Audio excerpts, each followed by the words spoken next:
حضرت آدم علیہ السلام کی پیدائش۔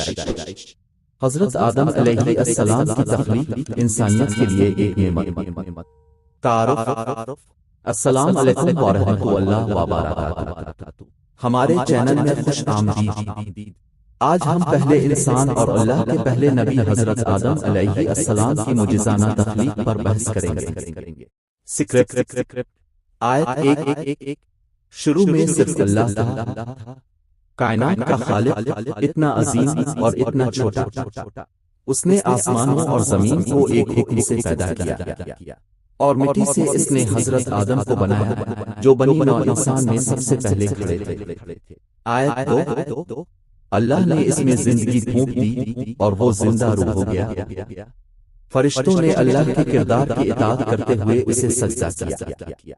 حضرت آدم علیہ السلام کو علم و حکمت اتنی عظیم عطا کی گئی تھی، وہ زمین کا خلیفہ بنا دیا گیا۔ ایک ذمہ داری اتنی بھاری اور اتنی تقدیر۔ آیت نمبر 3 اسے جنت ایک گھر کے طور پر دی گئی، ایک جنت بہت خوبصورت اور اتنی عظیم الشان، لیکن شیطان کا حسد اور غرور اللہ کے ہاتھ سے اس کے زوال کا باعث بنا۔ حضرت آدم اور حوا کو نافرمانی میں پھنسایا گیا اور انہیں زمین پر بھیجا گیا توبہ کرنے اور اصلاح کرنے کے موقع کے ساتھ۔ اللہ ہمیں حضرت آدم علیہ السلام کی حکمت اور رہنمائی سے نوازے۔ ہم اس کی کہانی سے سبق سیکھیں اور اللہ کے بہتر بندے بننے کی کوشش کریں۔ اسکرپٹ کے لیے یہاں ایک ممکنہ آیت ہے۔ ابتدا میں تھی کھلی دنیا، صرف اللہ کا جلوہ، اس سے خود کی قدرت سے آدم کو ادا کیا، مٹی سے بنا دیا انسان اور ہنس دی جس میں، اور دنیا کی تقدیر میں آدم کا نام لکھ دیا۔ ترجمہ شروع میں دنیا خالی تھی، صرف اللہ کی موجودگی۔ اس نے آدم کو اپنی قدرت سے پیدا کیا، اس نے مٹی سے انسان بنایا اور اس میں زندگی پھونک دی، اور دنیا کی تقدیر میں آدم کا نام لکھا۔ یہاں ایک ممکنہ آیت 2 ہے۔ فرشتوں نے ادب کیا اور سجدہ کیا اسے لیا۔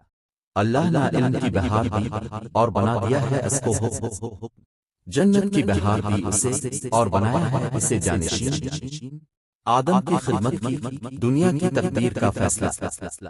ترجمہ فرشتوں نے اس کو سجدہ کیا اور اس کے آگے سجدہ کیا۔ اللہ تعالیٰ نے اسے علم و حکمت سے نوازا اور حاکم بنایا، اس کو جنت کا باغ دیا اور اسے اپنا جانشین بنایا۔ آدم کی تخلیق نے دنیا کی تقدیر کا فیصلہ کیا۔ یہاں ایک ممکنہ آیت 3 ہے۔ شیطان کی خود غرضی نہیں آدم کو گمراہ کیا، ہوا کی نگاہیں بھی اس کے لیے بھی جنت سے نکل کر دنیا میں آئے، توبہ کی راہ میں چل اللہ سے ملے۔ ترجمہ شیطان کے تکبر نے آدم کو گمراہ کیا، حوا کی نظریں بھی اس پر گری تھی، جنت سے نکال کر دنیا میں آئے، توبہ کی راہ پر چلتے ہوئے اللہ سے ملے۔